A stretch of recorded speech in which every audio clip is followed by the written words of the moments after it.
Welcome back to Fairfax Pilates. I'm Brittany, and our workout today is on the reformer.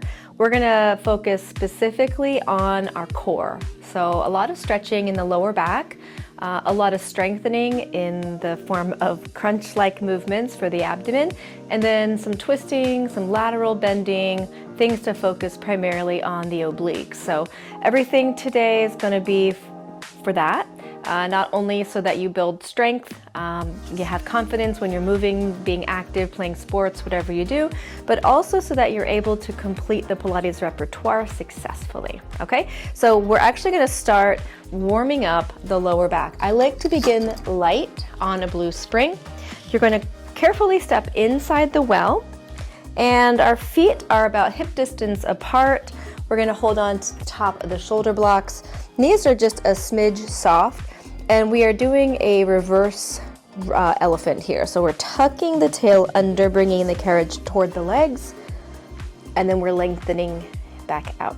I am moving my spine, obviously, here. So I'm flexing the spine, angry cat, and then elongating, not into extension, but just to neutral. Curl under. I like the blue spring because it's just the right amount of resistance to sort of stretch out the lower back effectively. You'll know it's working when the low abs are working. If you go heavier, it becomes a lot of upper body focus. That's not what we're going for. If that's what you're going for, great, but if you're doing this with me, let's keep it light. If it's in the neck, it means too heavy, drop it to an even lighter spring. Now we're going to place one hand on top of the other. Same concentration here with the softening of the knees, tucking of the tail, pulling the carriage in, and then returning back to that dock position. Lengthen out on the inhale breath. We're going to use that exhale. Think imprint, curl the tail, curl the tail under, and then pull the carriage towards the body. You want to keep your lower body squared up towards the carriage. And as we just bring our arms over to one side, we're going to really isolate one side of the obliques. In this case, the side that my hands are on, that's where I'm going to be feeling that. And then to the opposite side, tuck. What I notice sometimes also is people really weight shift back here. And so as they pull in, it becomes more in the mid-upper back. We want to, as much as possible, keep the hips over the legs. I tell my students that we want to be bringing our pubic bone toward the carriage, as if the headrest and the pubic bone are magnets, really pulling those two parts together. You get a little bonus work in the triceps here. Scoop. And final time here. Scoop. And then bring it back. All right, I'm gonna get out of there. We're gonna drop it to a lighter spring now. I'm gonna go to a white, so it's a quarter spring, okay? And then we're gonna return here facing the pulleys. Our hands are gonna be on the machine itself with our knees up against the shoulder blocks. And we're going to keep the arms long and straight. Let's just pull forward a couple of times. So when we keep it light like this, we're really isolating just through the lats. I don't want it to shrug up into the shoulders. You should be able to keep the shoulder blades down and away from the ears. All right, now we're going to pull it forward just maybe an inch or so, just so that the carriage is in play. And now flex. And then lengthen. Flex. What I'm not doing, if you pay attention here, is I'm not tucking and then pulling the knees in. Yeah? We don't want to be just working the hip flexors. It is a crunch. It's a loaded crunch. So if you are someone who has osteoporosis, not for you. Okay, we don't want to load any flexion. Scoop, lift. From a tactile cue, I'll often place my back or my hand on someone's back, around here as they're doing this, and encourage them to press up into my hand.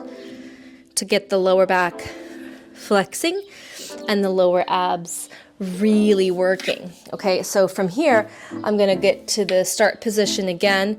So originally my hands are gonna be just a tiny bit forward of being directly below my shoulders so that I can weight shift forward, glide the shoulder blades down, and then just move it into play. Doesn't have to be a lot, just to turn on the shoulders. Lengthen our leg behind you, and we're gonna go wide and center. 2, 3, 4. Let's just go for 6. It is harder than it looks. And then dock the machine, take a quick break. Come right back in, glide the blades down, bring it forward, make sure you're in play here. Then the other leg out and center, making sure that your leg is neutral, so the knee and the toe should be pointing downward. Couple more here, 5 and 6, and then we'll put the knee down and then take it back. So now, of course, you can feel that we're getting the obliques a little bit warm. I'm gonna add the blue. Now we have the blue and the white spring for a modified plank. So notice I'm not starting with any crunches. I'm starting with more stable based exercises to get some mobility and stability in the back. I find that that is the trick to success, is making sure that your back feels strong and stable. Then we can layer in some of the abdominal exercises. This is a particularly good sequence for anybody who is struggling to conduct a proper roll-up. I do have a video on how to do a roll-up, and it'll offer some other suggestions on what kind of moves to do, but this kind of thing is right in line with that, okay? One more time, we're gonna stay out, and then let's just pull the knees in, and we're gonna round the back. So we're gonna keep it here light for a down stretch, keeping the back in flexion. First, we're gonna uncurl the tail, find that extension through the upper body. Legs go out as low as you can support. Pull the shape up and through. 3 times here, back and forth. Lift on the inhale breath. Exhale, back we go. One more time. Up, back we go. From here, tuck it in like a little rounded back child's pose. Good, that feels nice, right? Let's add on a red spring. I'm just gonna slide over for Eve's lunge or single thigh stretch here. So why are we doing this when we're working on our abs and our back? Really, if you think of anything that touches the pelvis, that has to be long, lean, limber, and then everything else can move more freely. So your hip flexors, your hamstrings, your hips, your glutes, all of that needs to be participating in a flexible way, right? For the back to be as flexible as it wants to be. So here I'm bending this outside knee mainly to open the hip flexor. I'm not trying to go into a big split. I'm simply trying to make my pelvis square to the foot bar and then sink out to open up the hip flexor, okay? And then coming in, other side. So this one bends as I go out here. So again, I'm not pushing this leg out. I'm just gonna stay in that bent knee. Relax the shoulders. Some people come down here. I don't mind that, as long as you're getting enough of a stretch through hip flexor, and by lifting the upper body, you get more.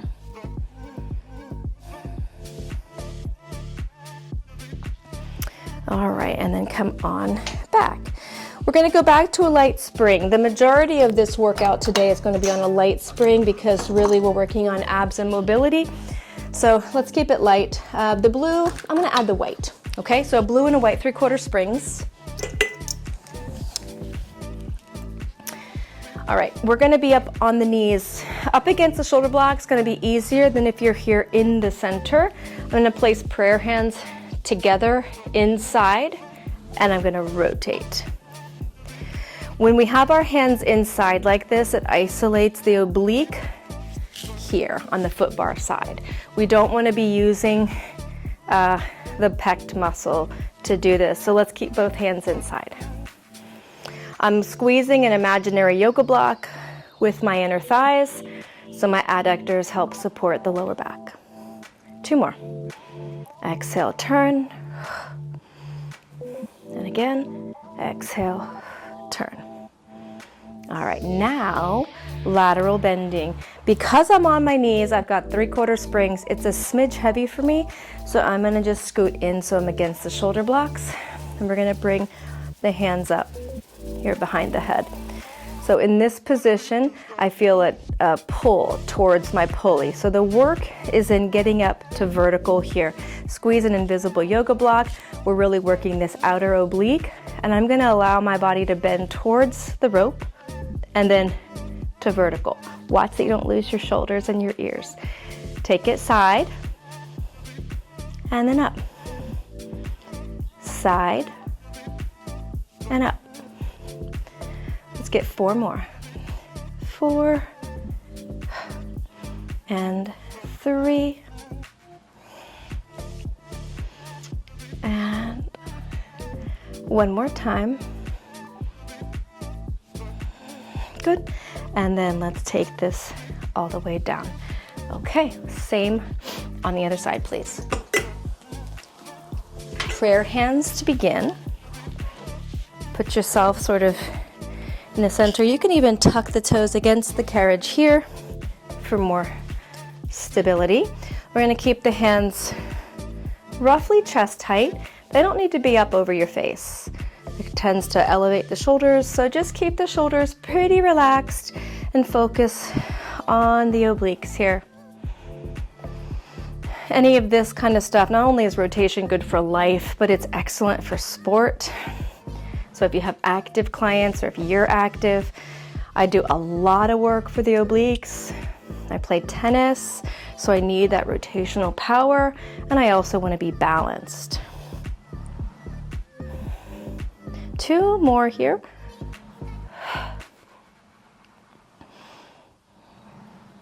Okay, and then I'm gonna scooch in. I wouldn't be able to keep my form if I was away, so I'm gonna go up here, okay? Shoulders drop down, lateral flexion to neutral. You don't have to keep going past neutral toward the foot bar. It gets a little pinchy over here, so let's just find neutral and make that the end. Lateral, vertical. As we go here, also don't kick the hips to the side. We want to keep the lower body fixed. Hips are right over those knees. Inhale to laterally stretch. Exhale to work it back up to vertical. Side. I think 2 more.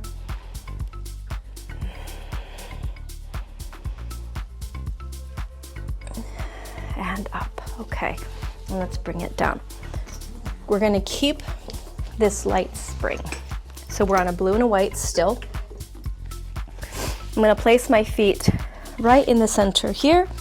Now I'm going to use the shoulder blocks to actively press out and against, so I'm feeling all the abductors here. The closer that you move your buns into the feet, it gets more challenging. So figure out where you need to be, but you do need a little bit of room behind your bottom. Arms are going to be out straight, and as we curl back, let's add a bicep curl, and then we're going to lengthen and rise up. So very simple to begin, but the intent there is to get that mobility of the lower back. So it's this peeling feel down here, right? So make sure that you're doing that flexion. Scoop, and we're going to stay. Just repeat those bicep curls. We're going to actively press out against the shoulder blocks with the outer ankle. Now this is quite light on the biceps, so so feel free to do this one arm at a time. That'll also trigger those obliques a bit more. We got the rectus abdominis, the deep pelvic floor muscles, the transversus, and now we're getting one oblique at a time here. External obliques. And one more time to make it even here. And I'm gonna bring both elbows in bent, staying right here. Tiny, I'm touching my lower back, and then I'm up. Touching. So as I roll back, I'm trying not to plop down. I want to round. So as I'm rolling back, I'm attempting to rock my pubic bone upward towards my belly button and really get a lot of flexion through the lower back. 3. This is going to prepare you for the next one, which is the ab burner. So get lots of mobility here while we have the assistance of the ropes. One more, pretty please. Here, we're going to just stay, lengthen the arms out, and use those abs to come back up. Okay, your whole middle should be warm, right? We've done some back, we've done obliques, we've done rotation, lateral flexion, and now we're gonna just rep out some ab work here. I'm going to just use the blue spring. So on the STOTT machine, it's a half spring. Okay, we're going to come on down to our back, but let's keep a little bit of spacing here at the shoulder block. So this is obviously quite light. It's not about the legs though. We are now ready for our roll up. Yeah, so I roll up here. I'm gonna make sure my butt is on there carefully. Okay, and I'm gonna just leave my legs still. I'm gonna reach my arms forward, bend the knees. I'm gonna grab here and just get with knees bent, stay here, and just press and stretch through my lower back. Anytime you need this break, here it is, okay? We're gonna lengthen out our legs. They're fixed. We're gonna do our roll-ups here. So notice as I roll down, I'm getting that tuck and the carriage should move. I'm gonna come down. I touch the shoulder blocks, and that is my cue to come right back up. Curling under, the carriage should move a little bit as you roll through the lower back. Tap, right back up, okay? If you're unable to get all the way up, wherever your spot is, you can go to there and then come back up, okay? Tap, and then up. Let's lower down, concentrate on the tucking. I like that the carriage moves here because right there, that tells you that you're rolling through the pelvis, which is what we need to initiate for every crunch exercise really in the Pilates repertoire, specifically the roll up, okay? So now we're gonna get down here and we're gonna prop on the forearms. Now I'm not thinking, I'm light on my forearms and I'm gonna jump, press. So as I spring away, I'm keeping my back in flexion and I'm keeping my heels together. 4, 3, 2. Okay, keep the legs out long, all the way up, reach forward. We're gonna do that again, okay? Tuck under, curling, tap, and then up. So I have moved a little bit, so I'm hitting that shoulder block a little bit lower through my shoulder blade. Totally fine, I promise I'm still feeling the abs. I'm sure you are too. And I find it's a little bit more important in this particular one to just keep going. Let's get some endurance here rather than changing the position of your seat, you know, 1.5 inches. You're getting tons of ab work here. We're gonna do one little finish burn. Find the shoulder blocks, stay. I'm not resting, I'm tap and off, tap, tap, Abs should be in the fire range here, okay? Lots of warmth. If you are an overachiever and you're like, that is not warm enough, feel free to put your hands on your forehead. Your arms are heavy. 4, 3, 2, all the way up. Grab the bar, straighten out those legs. This might be enough of a stretch. You can also drop the heels under. You can do a run. We are winding down. So choose the stretch that makes you smile. Whichever one makes you feel good. And just stay. I like to have my knees a little bit bent, especially at the end of this kind of routine, because bent knees will create more of a lower back stretch than focusing on the hammies. And just take a couple of breaths. All right, and then let's just go ahead and bend those knees all the way in and come down. All right, so that is it for our abs and back routine for today on the reformer. Let me know what you'd like to see next. Thanks so much for joining me today. I'd love to hear what you think in the comments, how your back is feeling, how your abs are coming along, and how your progress is with your roll up. So thanks for joining me. Have a wonderful day. I'll see you next time.